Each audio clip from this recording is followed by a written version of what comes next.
સ્વાગત છે તમારો અમારી યુટ્યુબ ચેનલ ઓનલી ઇશ્યુની અંદર। છેલ્લા 10 દિવસથી ગુજરાતની અંદર શરૂ થયેલો વરસાદ ભૂક્કા કાઢી રહ્યો છે। ગુજરાતના લગભગ મિત્રો જોવા જઈએ તો 70% વિસ્તારોમાં વાવણી લાયક સારો વરસાદ પડી ગયો છે। ગઈકાલે જોવા જઈએ તો 100 જેટલા તાલુકાની અંદર વરસાદ પડ્યો। સૌથી વધુ વરસાદ સુરતની અંદર જોવા મળ્યો। આ સિવાય અમરેલીની અંદર પણ વરસાદ જોવા મળ્યો છે। આ સિવાય દક્ષિણ ગુજરાત અને નવા વિસ્તાર એટલે કે ખાસ કચ્છના ભરૂચ ભચાઉની અંદર પણ વરસાદ જોવા મળી રહ્યો છે। તો ભારે વરસાદની શરૂઆત થઈ રહી છે। આજના વિડીયોમાં આપણે મિત્રો વાત કરવાના છીએ 1.5 મહિના સુધીની આગાહી, એટલે કે આગામી 1.5 મહિનો ગુજરાત માટે સમગ્ર ભારત માટે કેવો રહેશે તેને લઈને જ વાત કરશું। કારણ કે આ વર્ષે અલ નીનો એક્ટિવ છે અને અલ નીનોને કારણે ચોમાસું છે ખરાબ જવાને લઈને પહેલેથી જ સંકેત મળી રહ્યા છે। તો અત્યાર સુધી જે સિસ્ટમ બની હતી, વાવાઝોડું બન્યું હતું, જે વાવાઝોડાને કારણે ગુજરાતની અંદર ખૂબ જ સારો વરસાદ જોવા મળ્યો છે। પરંતુ આગામી સમયની અંદર આ વાવાઝોડું છે જે બંગાળની ખાડીની અંદર બનેલું હતું તે મિત્રો આગામી સમયની અંદર દિલ્હી તરફ મિત્રો ફંટાય તેવી શક્યતા જોવા મળી રહી છે, જેને લઈને આગામી સમયમાં ગુજરાતની અંદર વરસાદને વેગ મળશે। જો કે એક બાજુ સારું રહેશે, જે વિસ્તારમાં ભારે વરસાદ પડી ગયો ત્યાં છે ખાસ કરીને વાવણી કરવા માટે સમય મળી જશે। તો આજના વિડીયોની અંદર આપણે એ મુદ્દા પર જ વાત કરવાના છીએ મિત્રો। અહીં મુદ્દા પણ જોઈ લો કે ખાસ કરીને આજે ગુજરાતના કયા કયા જિલ્લાની અંદર ભારે વરસાદની મિત્રો આગાહી છે તે મુદ્દા પર વાત કરશું। સાથે મિત્રો 1.5 મહિનો એટલે કે જુલાઈ મહિનો અને સાથે ઓગસ્ટ મહિનો કેવો રહેશે તેને લઈને વાત કરવાના છીએ। ખાસ કરીને તેમજ એ પણ જોવાનું છે કે વાવાઝોડું હાલ મિત્રો ક્યાં પહોંચ્યું છે, કારણ કે બંગાળની ખાડીની અંદર જોરદાર વાવાઝોડું બની રહ્યું છે। તો આ વાવાઝોડું હાલ મિત્રો ક્યાં પહોંચ્યું છે તો તેને લઈને વાત કરશું। તો આ વિડીયોને અંત સુધી જોજો। તેમજ અમારી યુટ્યુબ ચેનલ ઓનલી ઇશ્યુ પર આપ નવા હો તો ચેનલને સબસ્ક્રાઈબ કરી દેજો, તેમજ મિત્રો આ વિડીયોને લાઈક કરી દેજો।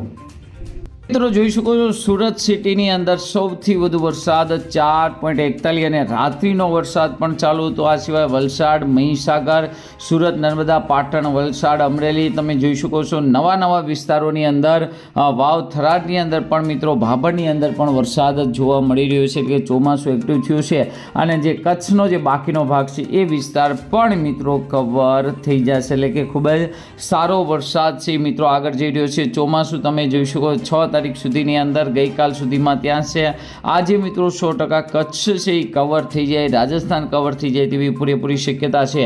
હવામાન વિભાગે આજે 7 તારીખે ગુજરાતની અંદર રેડ એલર્ટ કરેલું છે। તો આજે મિત્રો આ વિસ્તારોની અંદર ભારે વરસાદ જોવા મળી શકે છે। 8 તારીખથી મિત્રો રાહત મળી શકે છે ઉત્તર ગુજરાત, મધ્ય ગુજરાત, દક્ષિણ ગુજરાતની અંદર 8 તારીખે ભારતીય હવામાન વિભાગનું ઓરેન્જ એલર્ટ, જ્યારે સૌરાષ્ટ્ર કચ્છની અંદર યલો એલર્ટ, એટલે કે વરસાદનું પ્રમાણ ઘટતું જોઈએ છે। અહીંયા 9 તારીખે તમે જોઈ શકો છો સૌરાષ્ટ્ર કચ્છ ગ્રીન એલર્ટ છે અને અહીં તમે જોઈ શકો છો ખાસ કરીને યલો એલર્ટ છે। તો 9 તારીખ સુધીની અંદર વરસાદ છે પૂરેપૂરો વિરામ દેશે, પણ તો અહીં 7 તારીખે મિત્રો તમે જોઈ શકો છો ગુજરાત હવામાન વિભાગની આગાહી, જેમાં ભાવનગર જિલ્લો સૌરાષ્ટ્રની અંદર રેડ એલર્ટમાં મૂકેલો છે। તો સુરત, તાપી, નવસારી, ડાંગ અને વલસાડ આ 6 જિલ્લા કુલ છે મિત્રો રેડ એલર્ટમાં મૂકેલા છે।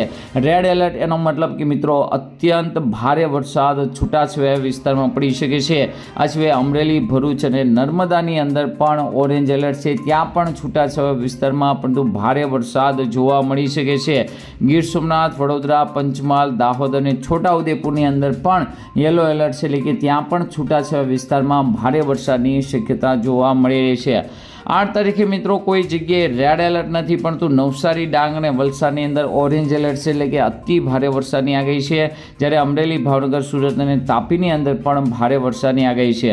9 તારીખે ક્યાંય મિત્રો અતિ ભારે વરસાદની આગાહી નથી, પરંતુ નવસારી, તાપી, ડાંગ, વલસાડની અંદર યલો એલર્ટ છે, એટલે કે છૂટાછવાયા વિસ્તારમાં હળવો વરસાદ જોવા મળી શકે। તો આવી રીતે મિત્રો વરસાદને લઈને આગાહી છે। દક્ષિણ ગુજરાતના લગભગ મોટાભાગના વિસ્તારમાં આજે વરસાદ પડશે। સૌરાષ્ટ્રની વાત કરીએ, ઉત્તર ગુજરાત, મધ્ય ગુજરાતમાં તો 50% જેવા વિસ્તારોની અંદર વરસાદ છે આજે જોવા મળી શકે છે અને કચ્છની અંદર 25% જેવા ભાગની અંદર વરસાદ જોવા મળશે 8 તારીખે। અને મિત્રો અહીંયા તમે જોઈ શકો 8 તારીખે ધીમે ધીમે મિત્રો સૌરાષ્ટ્રની અંદર ઘટી જશે। કચ્છ તો તમે જોઈ શકો છો એકદમ ઓછું, ક્યાંક મિત્રો વરસાદી ઝાપટું જોવા મળે અને 11 તારીખનો મેપ જોઈ શકો છો એકદમ યલો કલરનો તમે જોઈ શકો છો કે જે વરસાદ છે એકદમ મિત્રો ગાયબ થતો દેખાય છે। મિત્રો જે તમને આગાહીની વાત કરી રહ્યો હતો કે 1.5 મહિના સુધીની આગાહી, એકદમ મિત્રો ઓગસ્ટ સુધીની આગાહી, તો અહીંયા તમે જોઈ શકો છો મિત્રો 6 તારીખથી લઈને 13 તારીખ સુધીમાં આ ભારતનો મેપ છે, જેમાં ગુજરાત છે તમે જોઈ શકો છો। બંગાળની ખાડીની અંદર એક સિસ્ટમ બનવાને કારણે જે વરસાદ છે સિસ્ટમ છે હજુ પણ 13 તારીખ સુધી હળવો મધ્યમ જોવા મળશે। ત્યારબાદ મિત્રો અહીંયા તમે જોઈ શકો છો 13 તારીખથી લઈને 20 તારીખનો મેપ છે, જેની અંદર મિત્રો ખાસ કરીને ભારતનો મેપ જોઈ શકો છો, જે યલો છે એ તમે જોઈ શકો છો। 13 તારીખથી લઈને 20 તારીખ સુધીની અંદર કોઈ મોટી સિસ્ટમ નથી, તો વરસાદ છે વિરામ લે તેવી શક્યતા પૂરેપૂરી જોવા મળી રહી છે। અહીંયા મિત્રો તારીખ સાથે જોઈ શકો છો 20 તારીખથી લઈને 27 જુલાઈ સુધીનો મેપ છે। બંગાળની ખાડીની અંદર એકાદી હળવી સિસ્ટમ બને, જેને લઈને હિમાલયની અંદર જે ખાસ કરીને વરસાદ જોવા મળી શકે છે, અને વરસાદની ધરી ત્યાં રહી તો ગુજરાતને થોડુંક મિત્રો નુકસાન જોવા મળી શકે છે। અહીંયા મિત્રો જુલાઈ મહિનો પૂરો થાય ત્યારબાદ મિત્રો જુલાઈથી લઈને ઓગસ્ટની અંદર મિત્રો ગુજરાતનો સહિત ભારતનો મેપ જોઈ શકો છો, જેની અંદર મિત્રો દર વર્ષે મિત્રો આ મેપ એવો બતાવે છે, આ મેપ કે પીળો ભાગ એટલે વરસાદ નહીં એવું નહીં, પરંતુ દર વર્ષે જે વરસાદ પડતો હોય છે આ તારીખોની અંદર, આ મહિનાની અંદર, ત્યારે મિત્રો જો એની અંદર ગ્રીન કલર હોય તો વધુ વરસાદ અને યલો કલર હોય તો ઓછો વરસાદ, એટલે કે દર વર્ષે આ મહિનાની જે તારીખોની અંદર બધા, પણ મિત્રો અહીંયા તમે જોઈ શકો ગ્રીન કલર ક્યાંય જોવા મળતો નથી, તો વરસાદ છે મિત્રો મધ્યમ રહેશે। અતિ ભારે વરસાદની આગાહી કરવી ખૂબ જ મુશ્કેલ છે। 3 ઓગસ્ટથી લઈને 10 ઓગસ્ટ સુધી તમે જોઈ શકો છો ગુજરાતની અંદર યલો એલર્ટ, ત્યારે પૂર્વના રાજ્યોની અંદર ગ્રીન એલર્ટ, તો ખાસ કરીને બંગાળની ખાડીવાળા વાવાઝોડા એક્ટિવ થાય, પણ તો આ વાવાઝોડા ગુજરાત તરફ મિત્રો આવવા જોઈએ। ત્યારબાદ મિત્રો અહીંયા 10 તારીખથી લઈને 17 ઓગસ્ટ સુધી બંગાળની ખાડીની અંદર વાવાઝોડું બને તેવી શક્યતા છે, અને તેની હિસાબે ગુજરાતની અંદર સારો વરસાદ જોવા મળી શકે। તો અહીંયા તમે જોઈ શકો 17 ઓગસ્ટ સુધી, એટલે કે 1.5 મહિના સુધીની આગાહી પ્રમાણે ખાસ કરીને હજુ સારા એવા વરસાદની આગાહી નથી, મધ્યમ હળવો વરસાદ છે, અને અમુક વિસ્તારમાં ભારે વરસાદ ચાલુ રહેશે। વાવાઝોડાની અપડેટ લઈ લેવી જેથી તમને વધુ ખ્યાલ। તો એ મિત્રો જોઈ શકો છો બંગાળની ખાડીની અંદર જે સિસ્ટમ, જે લો પ્રેશર એરિયાની વાત હતી તે અહીં તમે જોઈ શકો છો।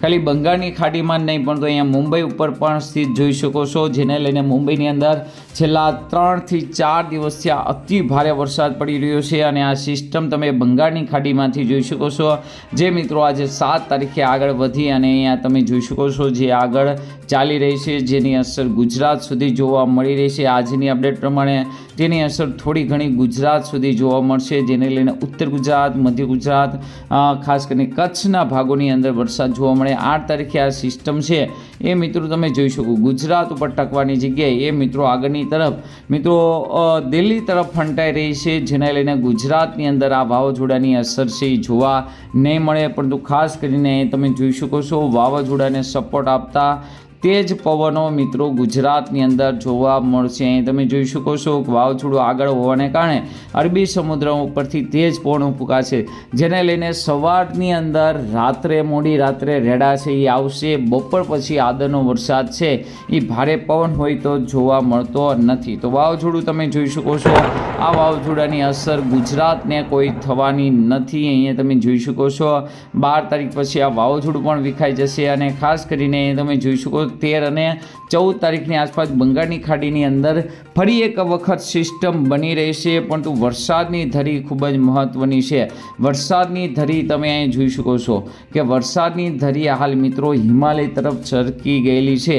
જો આ ધરી મિત્રો આવી રીતે મૂળ પોઝિશનમાં પાછી આવે તો જ આ વાવાઝોડાની અસર છે એ ગુજરાતને થતી હોય છે। તો અહીં તમે જોઈ શકો છો ખાસ કરીને 16 તારીખ અષાઢી બીજ, અને ત્યારબાદ મિત્રો જોઈ શકો છો થોડી ઘણી અસર છે એ ગુજરાતની અંદર જોવા મળશે, પરંતુ ખાસ કરીને વાવાઝોડા સાથે ભારેથી અતિ ભારે વરસાદ કેવી આવો વરસાદ છે જોવા મળે તેવી શક્યતા દેખાતી નથી। જો કે કચ્છની અંદર હજુ પણ સારા વરસાદના રાઉન્ડ બાકી છે, તો સારા વરસાદના રાઉન્ડ બાકી છે તો મિત્રો આ ભાગ છે વધારે ગરમ હોય છે, તો એ બાજુ મિત્રો સિસ્ટમ ખેંચાય બનીને આગળ આવે તેવી શક્યતા પણ રહેલી છે। પરંતુ ખાસ કરીને એ આગાહી ખૂબ જ લાંબી છે, આગાહી કરવી અત્યારે મુશ્કેલ છે, પરંતુ ખાસ કરીને બંગાળની ખાડીની અંદર ઉપરા ઉપરી વાવાઝોડા બનતા રહેશે, જે ગુજરાતના વરસાદને મિત્રો ખાસ કરીને ખેંચી લાવશે। તો આજના વિડીયોમાં આટલું જ। અસ્તુ, જય હિન્દ, જય ભારત।